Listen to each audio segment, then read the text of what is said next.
Hard to believe, I know. Hard to believe. I am such a Toyota guy that this is one of the biggest decisions I ever had to make. I have no regrets about it. I just regret that I had to make that decision. I pulled the trigger because it was the right thing to do. But looking back, the smart move was probably get a little smaller camper. And it's cheaper too. But we like this camper, that's the issue. So here it is. 2021 Ford F-250 XLT. Chrome pack, and I forget what the other pack is. Now, I was on the fence with the whole XLT versus Lariat. Of course, my wonderful, beautiful fire engine red, Barcelona red Toyota Tundra was a limited pack. And I'm missing that part of the truck already. I'm missing the push button start. I never thought I'd like it. I fought push button start forever. And then I got one, I got used to it, man. And I like being able to walk up to the truck and I see the light come on as I get close. And I can just reach up and grab the handle and it unlocks. None of that happens with this truck. They do with the Lariats, of course, but I opted to go cheaper trim to make the truck more affordable because they are expensive. But I did not, the things that I really felt that I needed in a truck for pulling my camper were the electric mirrors that slide in and out. And I just like that better than doing it by hand. It's not the end of the world if you do, but of course payload capacity was my major issue. The feel of it, the suspension, the truck is just designed. There's no getting it. You can feel it. I've not hooked up to anything yet. I have exactly 138.7 miles. When I took the test drive on this baby, it had 2 miles. 2! It was insane the way it worked out. The guy called me. I did not expect it. I was all set to buy a used one. And I'm literally walking out the door. I mean, I am 5 minutes. I got my keys in my hand. I'm walking out the door, and I get a call from the Ford dealer. There was a new car dealer. Because I was buying a used one, but it was on a lot. But it was a GMC dealer. So Ford calls me in Peoria, Arizona, and says, "Hey, if you're still interested, we got 3 new F-250s in, which is unheard of." Okay, this is June 6th, D-Day, plus 77. D-Day plus 77. What does that mean? It's June 6th, 2021. Okay, so on this day, the chip shortage is still insane. You can't find trucks. You can't order them. You can't order a 21 anymore. And the 22s will be able to order next month, but they won't be in for who knows when. I have seen prices of these trucks going for $101,000, $105,000, $111,000 on Truck Trader in many California dealerships. Well, I'm in Arizona, so I extended my dealer. That's why I found these expensive ones. So I was all set to just wait when I get the call. Went down there, and I just for the price of this truck, I had to go for it. Compared to, it was only $2,000 more than they were asking for the 2020 used one. Had 8,000 miles. So I had to. This is an XLT because it is cheaper. But what counts is still on this truck. I don't need leather seats. That was the least of my concern. But again, I missed that nice stereo. I missed the touch screen that it had. Right. My favorite thing about that Toyota, it had 4 numbers on the dash on the infotainment center. This is the Sync 3 by Ford. But all I'm doing is putting some miles on it because tomorrow I'm headed with my camper up to Prescott, Arizona, and I don't want to. You're supposed to break these things in, and I'm not going to get the 1,000 miles they want on it, but I might get 250. That's where I'm going for. Just putting some miles on it today. But they had the 4 little slots, and where you could call your most frequently phone with just a quick tap. I could press my wife, my parents, my son, and Rich, all just by pressing one button. My friend Rich. So it's a little different. Just getting used to it, that's all. So I'm in Coolidge, Arizona. I'm headed down to Florence. I'm going to go to the airport over there, my old skydiving area, and see if everybody's jumping, and just drive around a little bit, take it off-road a little bit in the desert there a little bit. Nothing major. And yeah, hopefully everything's going good so far. This truck the ride is good. It doesn't throw you all over the place like some 3/4 tons do. Yeah, it's a little, I mean, you feel it more than the half tons, you know, and certainly the ride of the Tundra was fabulous. So I am not ever going to rip Toyota on anything, including the Tundra or the Tacoma, because they are fabulous trucks. They're just not designed for what I needed it to do, and I wish I would have known this when I bought it. Otherwise, I would have bought a heavier truck. So for now, we'll talk later how things are going. 140 miles on this brand spanking new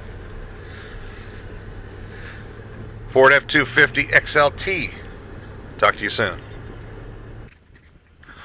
Well, there she is. We are in the desert near the Florence Coolidge Airport where I used to skydive. And here is the F-250 2021. No, see, I almost said Lariat. I was looking for Lariat. But I'm really happy with the XLT, no issues. So all I'm doing now is I was just going through the four-wheel drive progressions, making sure everything works and checking it out. It has locking differential in the rear, you know, so you don't have to do anything like when you're pulling my boat off the boat ramp if it's slick. I cannot imagine this thing spinning, but I suppose a 3/4 ton could. And I'm getting a little dirty. What the hell? It's a truck. So you can just pull out the little knob and you get diff lock in the back. So the differential lock gives you locking wheel, both wheels biting full together, turning the same way, which makes it a little hard to steer, especially on a boat ramp. But it gives you bite to get out of any quick situation. Then I put it in four-wheel drive high. You know, I gunned it with everything off with just in regular street gear, and you see the back end spinning as it starts to move. Of course, put it in four-wheel drive and it just bites like crazy from the front. And then tried it in 4 low, and that worked great. So everything's functioning right. This is a big truck. It's longer than the Tundra by, I'm guessing, a couple of feet. I know this because I went to park it where I normally park it, backed up to my garage, and hangs out over the sidewalk. So that's an issue. I'm not a big fan of the pinstripe that they want to charge insane pricing for and all this stupid crap, but I got them to come down a little bit on that. I'll get into the pricing on another video, but so here it is, F-250. It's a good looking rig. It's not Lariat with the sunroof, and which I don't want in Arizona. I'm sorry. I've had them in other vehicles. No thanks. It is a chrome pack, which keeps it looking like a work truck. It's not overly chromed out, stupid chrome. It's just nice chrome. I love the tires. Good tires on them. These Wranglers are nice. Goodyears, good stuff. It's a good looking truck. And so far I'm very pleased. Again, what am I at? I'm still under 200 miles. Like 170, 80, something like that now. But yeah, man, she runs good. She runs strong. Doesn't beat you up. Again, it's not as smooth. It's not a half ton. It's not an F-150. It's certainly not a Tundra as far as that nice ride. But it's not bad at all. I had a 73 Chevy when I was 16, 3/4 ton. My only other 3/4 ton truck was a C20 back then. And it beat the hell out of us. Now I was 16, and I didn't care. I thought it was great. I wouldn't want that ride in this one now at 60, okay? But this 250, 3/4 ton, runs good, man. Runs good. All right, that's it for now. We'll get back to you in a little bit. There it is. Hey, gang. Tony here to close this thing out.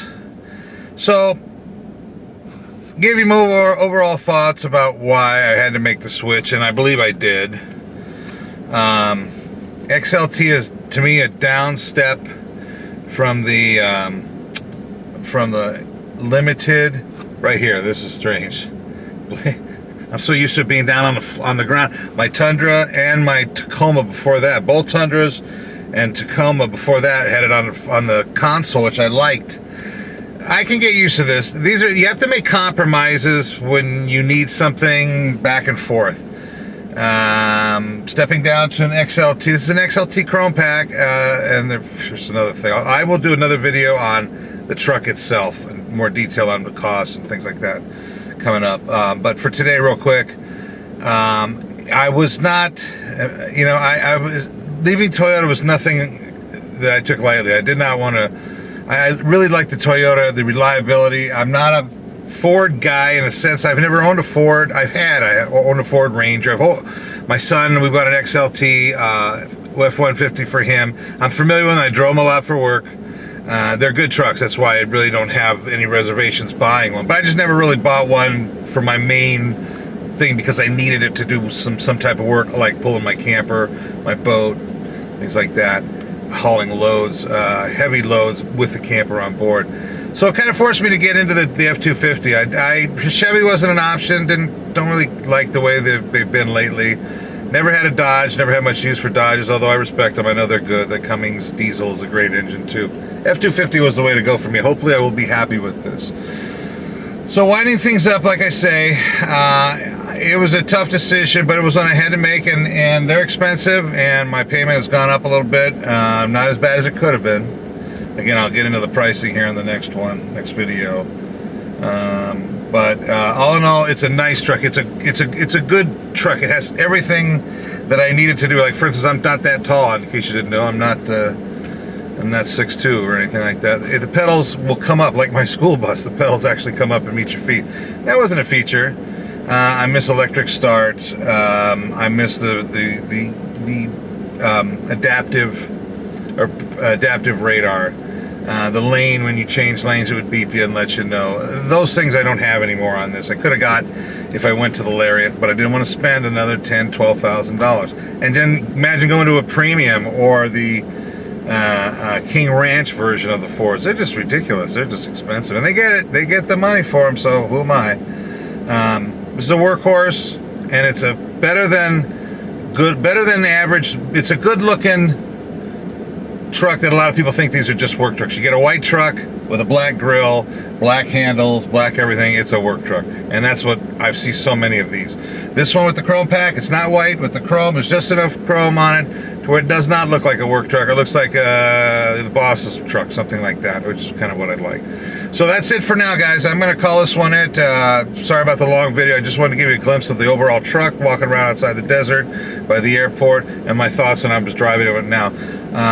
Truth be told, it's been a few days since I shot the first part of this video. I've done a trip up to Prescott, Arizona, pulling the trailer with it, and I'll get into it on another video, but it was awesome. I mean, she just walked away. I had an uphill grade. It's about 6% grades going up to Prescott, Arizona, where you're at the coming up to Sunset Point. You run about 7-8 miles before that on I-17, and they're steep, and I was behind some trucks that were about I'm guessing 40 miles an hour. I'm trying to think about there. Then it was stuck 4 or 5 of them, and I waited for a gap to open up in traffic, and it did. As soon as I did it, uphill in that steep upgrade, I punched it, went around the trucks. They were lined up right in front of each other and back, right back to back, and man, this thing climbed to 70 miles an hour in an uphill grade, pulling a camper, and I walked away from all those trucks. Now, as soon as I got in front of them, I pulled in front of them, I slowed back down to 60, because I don't want to push this thing. I just got it,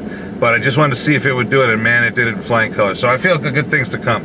You still feel a little bit of wobble in the wind, but that's just towing a trailer. That's part of the gig. 18-wheelers do that.